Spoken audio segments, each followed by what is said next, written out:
and our Lake County Councilman-elect, Jamal Washington.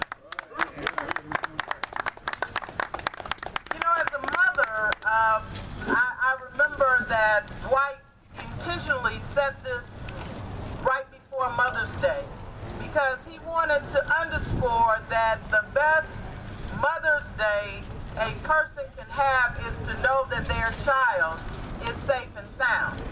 Conversely, the worst Mother's Day a mother can have is to know that someone has harmed their child, especially through violence. And that happened to Josiah Shaw, and that happens so often, in fact, too often, in this community. We have Brother Holt here today, who is acknowledging the violent death of his son and the fact that he did not allow that to silence him, but made him even more vigilant against crime, not just in Chicago, but all over this community. Josiah's grandmother has done the same thing. And so I would say to each and every one of you in this community, as hard as the police officers of this city work, and they work hard, the reality is that 220 people can't be everywhere all the time. But we can. And until we as citizens in this community feel as compelled to take a stand and make a difference as the police officers and others who do it every day, then we will continue to see the violence that we have in the community. This is only the beginning, and this is a good start.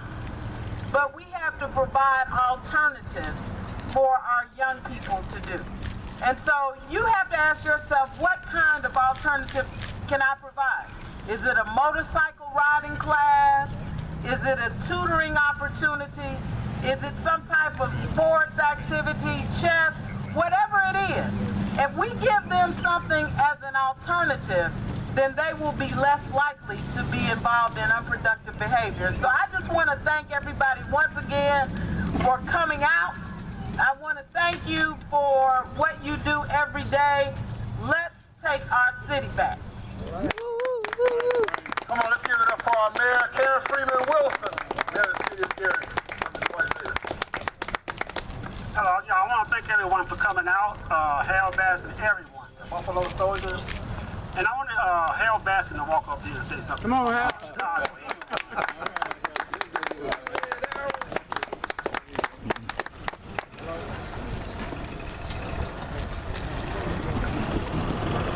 Good morning, ladies and gentlemen.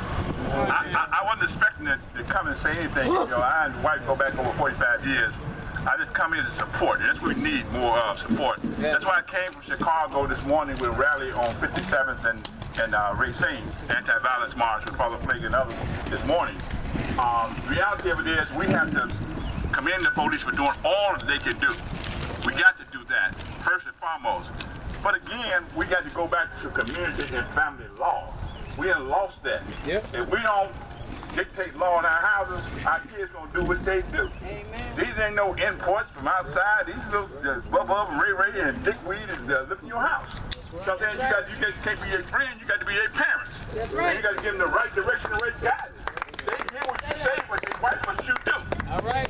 So what we have to do, we got to go back to community law. Ain't no consequences. How many of y'all are here over 50?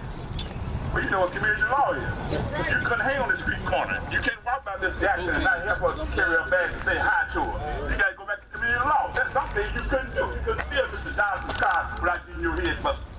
And he got 6 kids, he work in the suburbs, and he trying to feed those kids, you stole his car from joyride. You couldn't do that. We got to go back to community law. We have left that.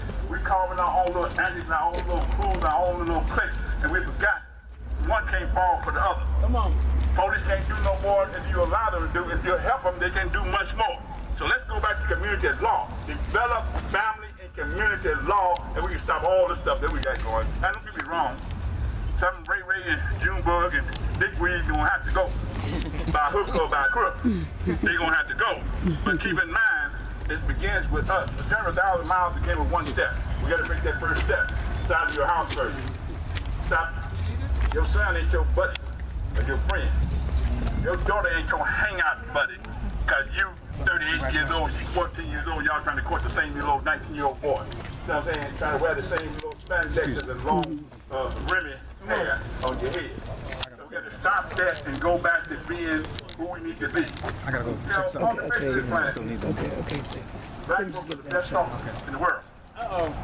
Now what we got to do is start talking to what's the t-shirt. So I'm just glad to be here, Ms. Mayor. I'm just glad to be here, Chief of Police. I'm glad to be here. I thank you for allowing the 61 Google Task Force, the Eagle Google Task Force, my president, Daryl Smith, and Keith Harris. Thank you very much. Let's keep the fight going. Thanks, I appreciate that. Gary Police Chief Wade Ingram, that's first one to say, brother, about the music. Yeah. About the music.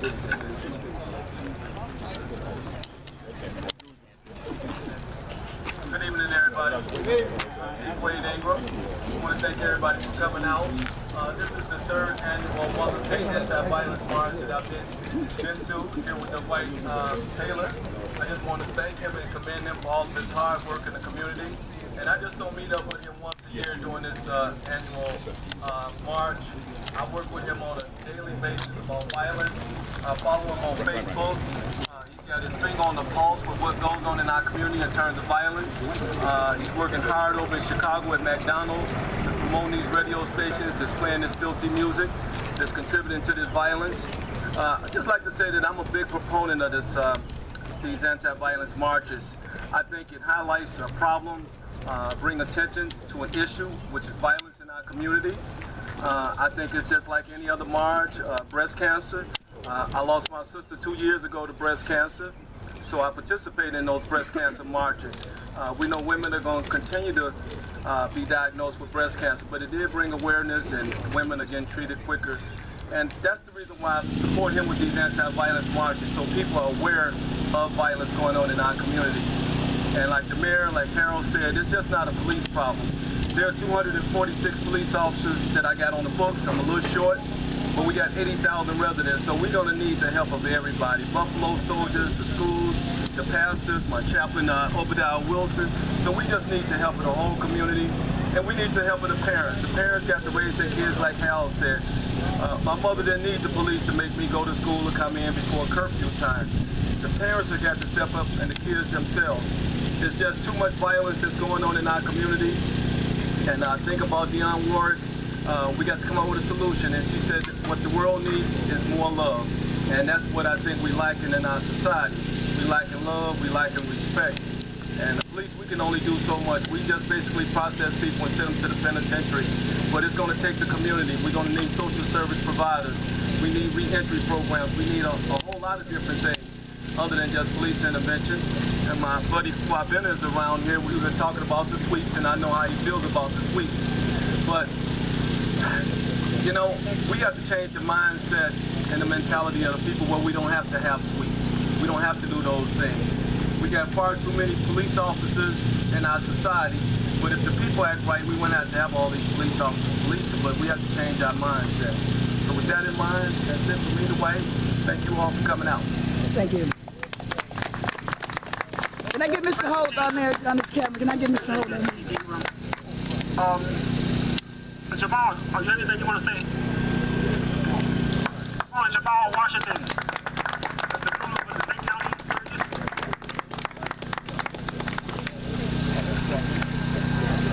Good afternoon, everyone. Well, my name is Jamal Washington. I'm going to speak from the aspect of I'm over all the school buses for our kids. That's 12,000 kids that I'm over. These are some key facts we need to think about. When you go to the gym, you're at the gym and you listen to music. You're using that music to get motivated, right? You say, you know what, this is going to get me excited. This is going to get me to push to the next level. And you're using that and you get excited and so forth. So the reason why I say that is to let you understand how music affects our behavior.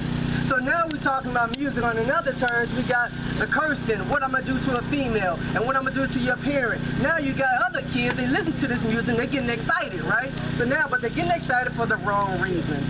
So I'm very excited. I've been following this man and Father about what the music is doing in our community. It's terrible. So those are some of the things we need to affect.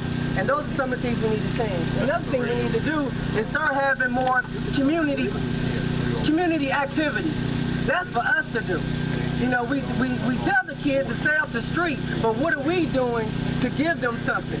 And I know the Buffalo Soldiers are very, very active, so I commend you. I just can't explain how many times you guys do an event and I see you driving. You guys have a powerful club. If you don't know Buffalo Soldiers, you know Buffalo Soldiers today. So, with that being said, I'm very excited to be here, to be a part of this, because we need to change. It's one thing to talk about it, it's another thing to do it. So whatever we have to do, whatever you need me to do, I will be a part of it. Thank you, Mayor, for being here today, and Mary invited me with the White Taylor. Thank you to the clerk, our Lake County clerk, Mike Brown. But those are a lot of things we have to do. I'm very excited, and thank you so much for listening. Mr. Taylor, can I get Mr. Holt just on this section here? You probably recall about 6 or 7 years ago when Blair Holt was shot and killed on the 58 bus in Chicago. This is his father, Ryan Holt. He's from Chicago. Thanks for coming out. Thanks, Dwight. And you know what? Can you all hear me? Yeah. You can hear me, right? Yeah. Or do I need to talk with this? I don't like holding this in my hand. I got nothing against it, though. But, Mayor Freeman Wilson, thanks for having me out. Dwight, who always calls me every year since 2007, thanks for having me out. He's a great guy, and I'm always honored. Chief Wade Ingram, we go back years in Chicago. I used to work for Chief Ingram in Chicago, out in the Wild Wild Hundreds in the 5th District. Wow. I used to work for this man. So he's come a long way, and I got to give a thumbs up to Mr. Baskins as well and his organization. They're doing a great job.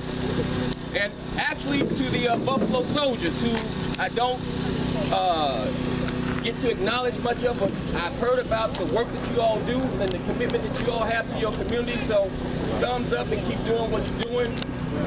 Your great presence in the neighborhood. And I know you're going to be in and around Chicago as well with other clubs too. But what I would really like to say is actually, today marks the actual date 7 years ago on May 10th that my son Blair was gunned down on the bus, and 5 students were injured by gunfire with a 40 caliber handgun. So I told myself that every year, instead of putting my head in the sand and running away from matters and being depressed when this day rolls around, I discovered that I have to stay busy, I have to stay committed, I have to stay involved. And you heard the mayor speak of how vigilant we have to be. There's a line or a moniker that we use at the Blair Holt Memorial Foundation, and that is being visible, vigilant, and vocal against all acts of violence. We have a lot of crime, a lot of gun violence going on in Chicago, Illinois, per capita, just like you all may have here. You all know that Chicago is off the chain, right? Yeah. We have an overwhelming number of teenagers, pretty much killing teenagers. The largest population of gun offenders and victims are teenagers in Chicago. We just heard the story of the 2 14-year-old girls in Chicago, where one girl goes and kills another. So we've lost 2 girls at one time. One's going to prison pretty much for the rest of her life. The other one, premature